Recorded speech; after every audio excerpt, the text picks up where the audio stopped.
Yo agradezco enormemente a Fisiomed, a Sacher, al doctor Pavel y su equipo, a Pedrito, por hacer este encuentro multicéntrico de experiencias y de buena voluntad de transferir conocimiento y algunas curvas de aprendizaje que hemos hecho con respecto a isocinética.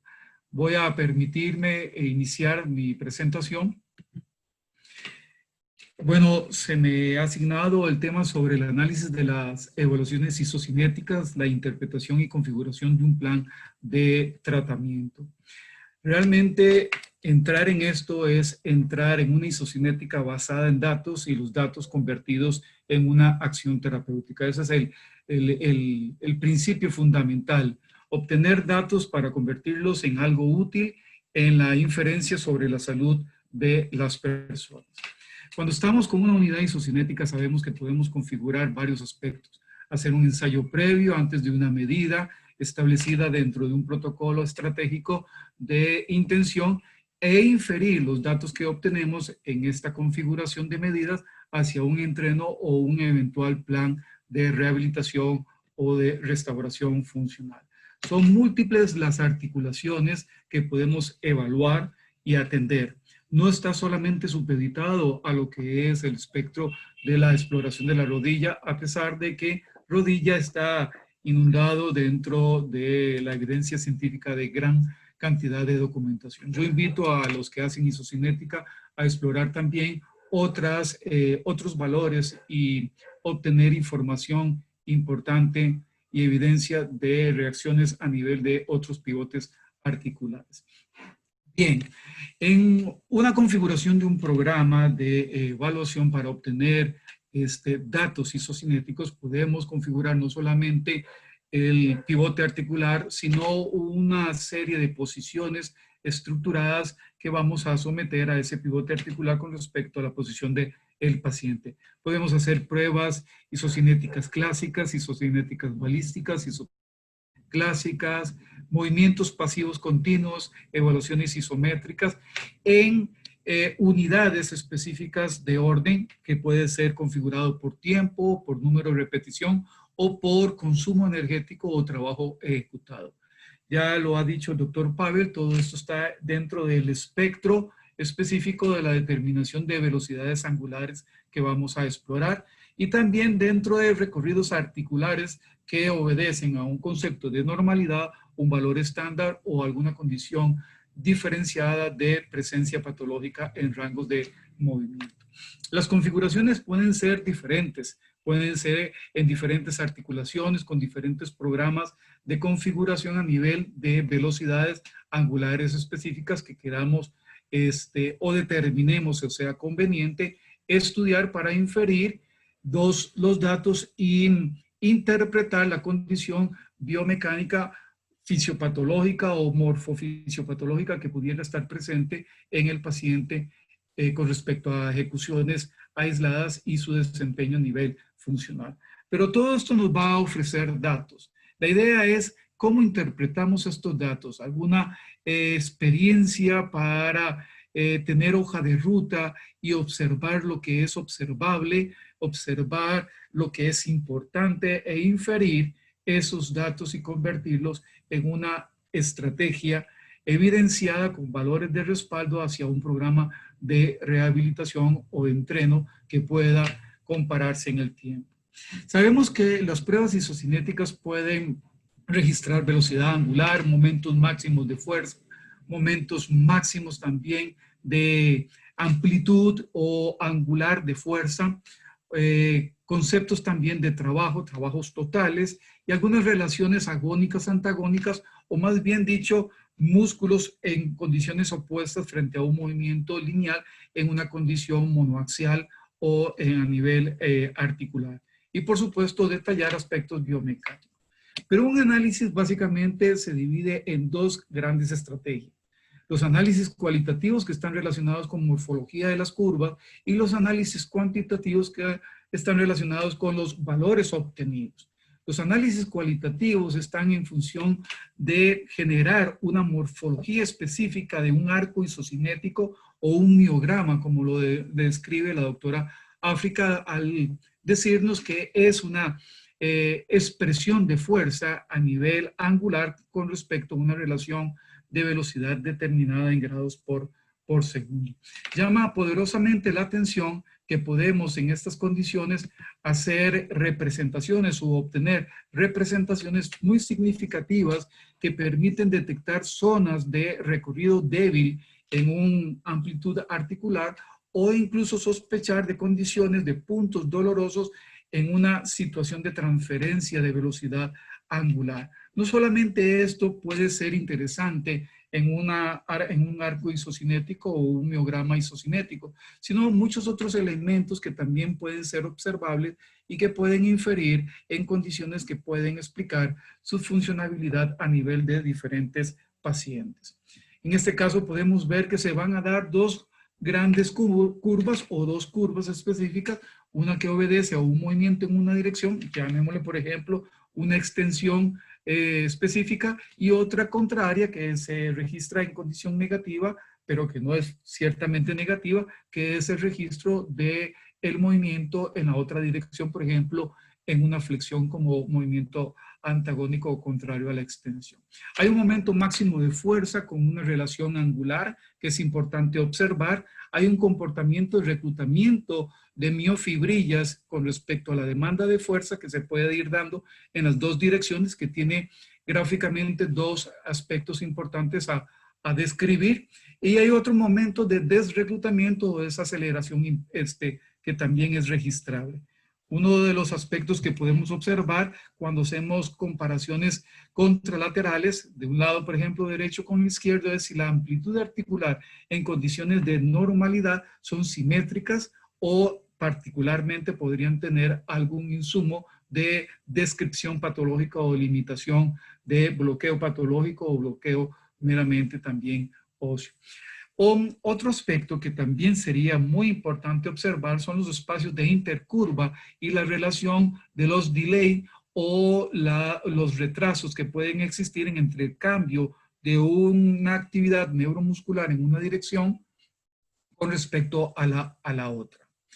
Todo esto puede también darnos valores de resistencia a la fatiga según las programaciones de repeticiones y ERM determinado. Esos índices de fatiga podrían ser un determinante muy importante para prescribir el número de repeticiones en un programa de ejercicios. A veces seguimos esquemas muy estructurados que posiblemente no se ajustan a la individualidad del paciente. Siempre lo hemos dicho, aún con diagnósticos similares, todos somos igualmente diferentes, y esta clinicometría que podemos obtener a través de pruebas isocinéticas puede ser una grandísima herramienta para encontrar la diferencia cuantitativa y cualitativa de la individualidad del sujeto y ajustar así un programa de tratamiento. Con respecto a los análisis cuantitativos, hay una serie de descriptores terminológicos que los definen. Y hay una serie de posibilidades de correlacionar esos valores con diferentes momentos de velocidades y con diferentes estrategias de contracción. Por ejemplo, contrarrestar o contrastar una actividad isocinética clásica versus una balística, una actividad isotónica, una actividad concéntrica y una actividad excéntrica, entre otras, básicamente. Cuando podemos obtener un informe dinámico completo, una totalidad de los valores, es interesante que estos registros nos pueden mostrar, por ejemplo, el número de repeticiones de una configuración de un protocolo que hicimos, el rango máximo de recorrido articular, la velocidad de ejecuciones y las relaciones de esas velocidades por porcentaje y por grados por segundo, al igual que también la relación de los grados por segundo con respecto a los kilos de peso. Otro aspecto importante sería el análisis de la potencia, el trabajo fatiga. Existen dos parámetros de las curvas o miogramas isocinéticos que todos conocemos que se pueden obtener. Uno es la posición angular de posiblemente un torque y estas posiciones angulares de este torque han sido sumamente estudiados. Muchas veces lo utilizamos cuando existen condiciones de comparaciones contralaterales como una estrategia importante de programa u objetivo a alcanzar en un entrenamiento o un programa de rehabilitación. Otro aspecto importante serían dos tiempos propios del miograma que están relacionados con un momento de aceleración y con un momento de desaceleración, pasando por un momento intermedio en un tercer tercio de un recorrido articular donde esperamos encontrar un peak torque o un momento punta de máxima fuerza relacionada en newtons por metro. Llama la atención de que podemos con isocinética también describir el comportamiento de diferentes tipos de fibras. Fibras, por ejemplo, de baja velocidad que responden en una condición alta en torque a una condición específica, u otras de alta velocidad que eventualmente podrían generar una diferencia de valores newtonianos en un arco o un miograma isocinético. ¿Pero qué debemos observar en una valoración isocinética? En lo personal recomiendo a menos 23 puntos. Debemos observar la forma del arco isocinético o el miograma, el comportamiento del momento de los elementos tendinosos, el momento del comportamiento de las fuerzas compresivas a nivel articular. Por ejemplo, aquí podemos ver algunas curvas importantes o interesantes con indentaciones y alteraciones de coordinación intramuscular específicamente. Debemos observar el comportamiento de la viscoelasticidad tisular, que es detectable en condiciones patológicas, hace algunos artefactos interesantes en los arcos o miogramas isocinéticos. Propiamente debemos hacer aspectos comparativos o determinar si la goniometría de cada articulación en el rango específico que se ha estudiado es simétrica o está limitada por alguna condición patológica, o también tiende o es de total normalidad. La localización del peak torque, dónde está ubicado angularmente, en qué momento y en qué valor también de tiempo. ¿Cómo podemos también comparar esto en un antes, un después o una relación específica? Aquí podemos ver diferencias goniométricas sustantivas, al igual que de peak torque, como también diferencias en trabajo ejecutado por parte del paciente. Recomendamos también observar dónde aparece el ángulo del peak torque, el tiempo de la inhibición recíproca o el retraso que tiene el cambio de una dirección con respecto a la otra, la densidad del trabajo producido, que muchas veces pudiera ser tal vez más importante en un programa de rehabilitación que la obsesión por alcanzar peak torques elevados o puntos de alta fuerza específica. Aquí podemos ver diferencias o similitudes en la extensión en el peak torque. Sin embargo, en la flexión, momentos angulares diferentes con valores newtonianos también diferentes. En este caso podemos ya inferir que este grupo flexor en una comparación, por ejemplo, derecho con el lado izquierdo, requiere ser trabajado para alcanzar un patrón de máxima o cercanía de simetría específica como objetivo de rehabilitación.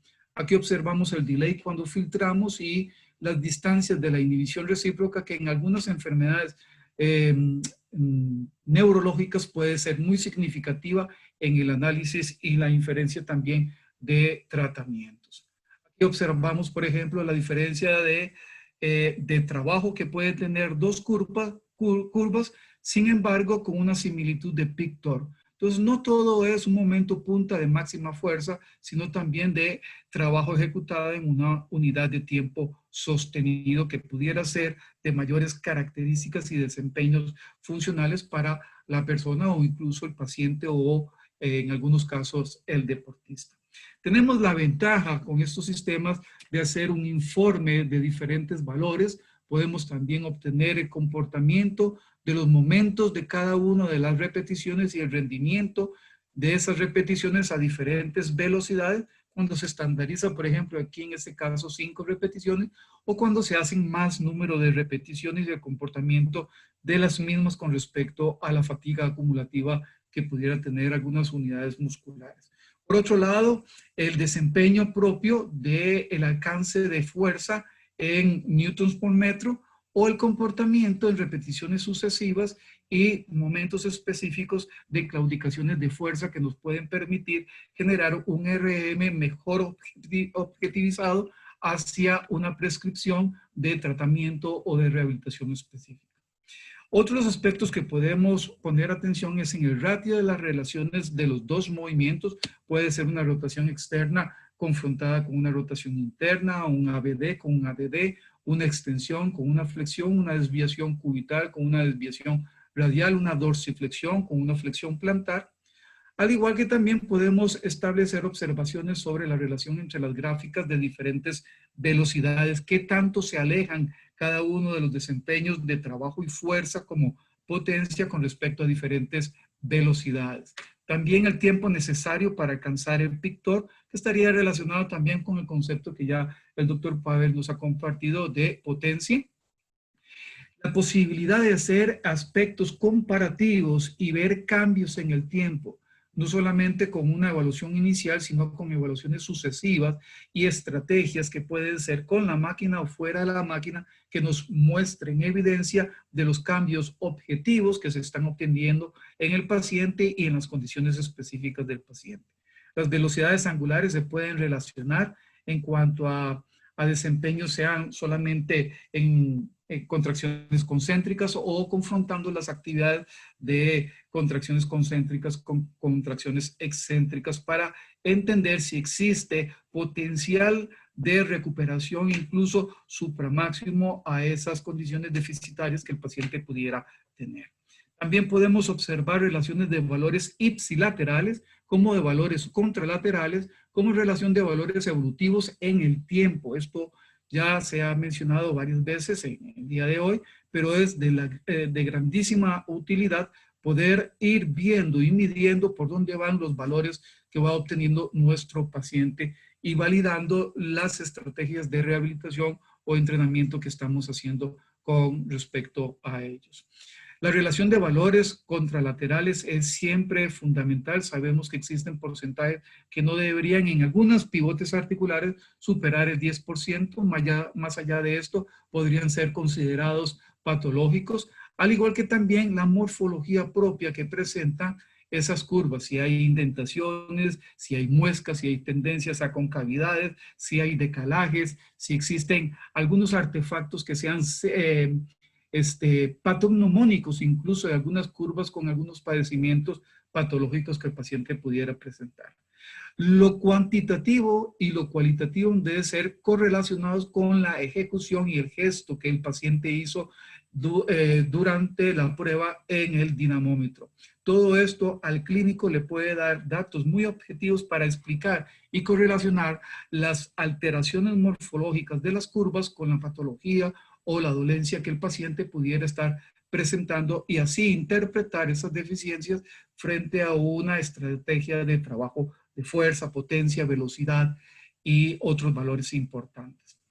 En los análisis dinámicos completos podemos hacer contrastar o correlacionar o confrontar valores, por ejemplo, ipsilaterales como valores contralaterales y encontrar algunos factores que nos den prioridad de intervención terapéutica que debemos poner atención y convertirlas en un plan de estrategia hacia el alcance de un objetivo específico que queramos alcanzar.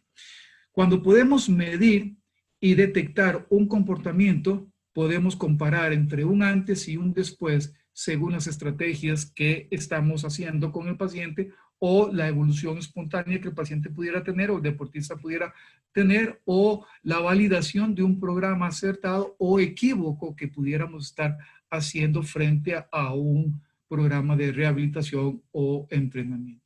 Comparar un antes y un después tiene grandísima validez, así que siempre es importante no solo usar la isocinética como una valoración inicial y única, sino como una estrategia de comparación de procesos en el tiempo que puedan dar validez y generar una rehabilitación con evidencia de lo que se está logrando o de lo que no se está logrando.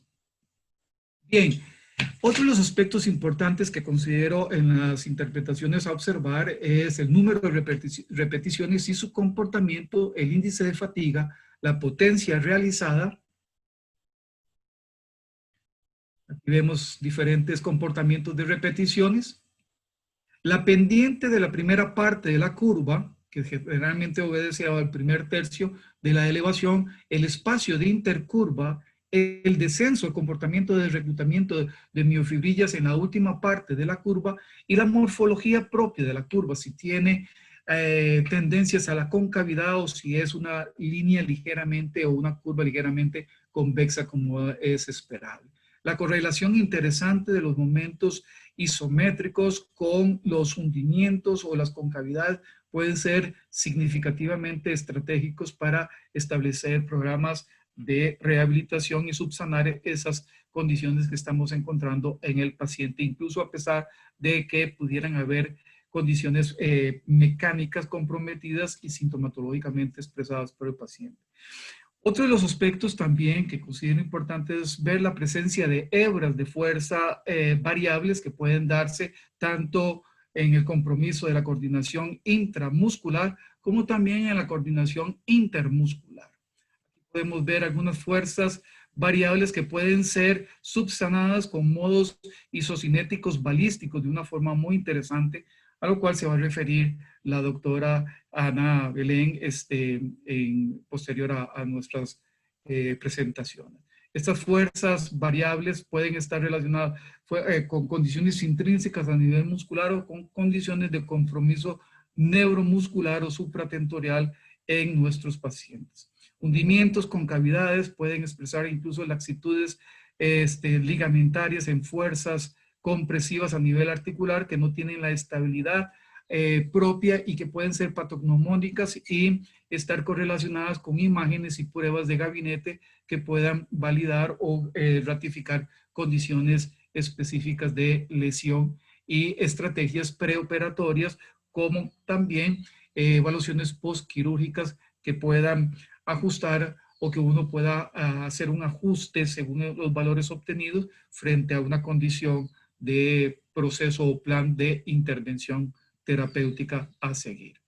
Estas serían las correlaciones de coordinación intermuscular, que serían también muy importantes. Y aquí, por ejemplo, ver cómo una condición prequirúrgica reparada quirúrgicamente produce una ratificación, una validación de que el proceso ortopédico o quirúrgico ha sido exitoso, al igual que también el proceso de rehabilitación que se ha ejecutado con el paciente. Todos estos elementos son de características muy importantes, pero que en realidad buscan alcanzar una isocinética que genere datos y unos datos que se conviertan en estrategias terapéuticas. Y levemente, aquí podemos ver estrategias ya de rehabilitación y procesos a nivel lesional, en donde se ha ajustado la velocidad angular, donde se ha ajustado el ROM o rango articular, al igual que también el desempeño del tipo de contracción que se está pidiendo.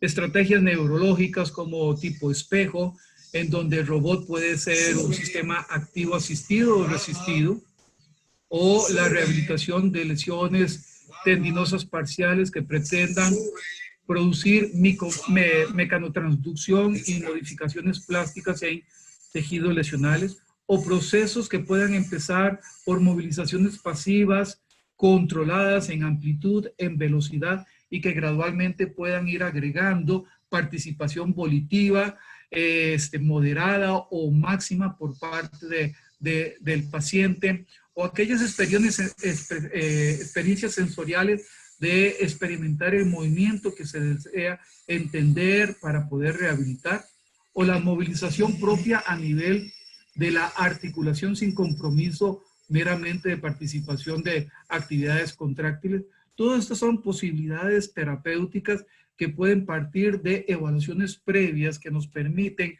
configurar al dinamómetro y su comportamiento como robot que es hacia un pivote articular con una intención que puede ser en cadena cinética abierta generalmente o en cadenas cinéticas cerradas, como por ejemplo la adaptación en este momento, en esta graficación que podemos observar ahorita. Al igual que también la posibilidad de aplicar sistemas de rehabilitación postquirúrgica en ambiente controlado, a velocidad controlada, evitando variables humanas que pudieran inferir una lesión específica o que no tengan una condescendencia de cuidado postquirúrgico que se haya establecido. No siempre es cierto considerar que la isocinética postquirúrgica es tardía. Podría poder empezar en momentos muy tempranos y, como bien lo decía el doctor Pavel, acortar los tiempos de recuperación, pero basados en datos evidentes de sostenibilidad de buenos resultados. Podemos combinar los procesos de rehabilitación con crioterapia, podemos hacer evaluaciones isométricas a niveles angulares específicos, empezar a hacer actividades excéntricas si fuera el caso, o concéntricas excéntricas, o variar diferentes comportamientos según sea la interpretación de las deficiencias o las asimetrías o los porcentajes de desviación que hemos encontrado a nivel numérico o a nivel cualitativo. También podemos correlacionar la isocinética con electromiografía de superficie en forma simultánea para entender el comportamiento miomuscular o muscular y nervioso con respecto a los puntos de máximas fuerzas o de máximos desempeños en diferentes velocidades, con diferentes configuraciones de tiempos, de repeticiones y también de espectros de tipo de contracción peticionada. El poder obtener estos datos y correlacionar estas dos tecnologías es también de gran utilidad dentro de los programas, no solamente para hacer una ratificación diagnóstica, sino para también ir validando si el proceso de rehabilitación corrige lo que queremos corregir y mejora lo que queremos mejorar. Si estas mejorías se sostienen en el tiempo, también podemos tener datos comparativos. Actividades excéntricas, por ejemplo, el manejo de algunas tendinopatías, particularmente podrían ser relacionadas con datos específicos, objetivos.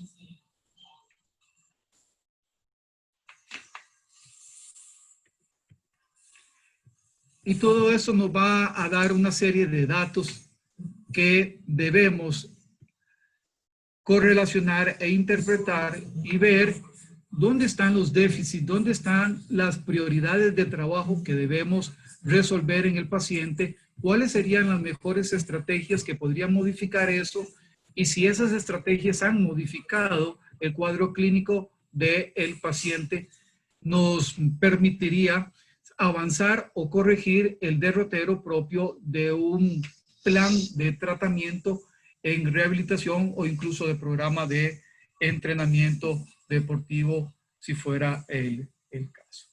Yo les agradezco a todos su atención y le doy el pase al siguiente expositor. Muchísimas gracias.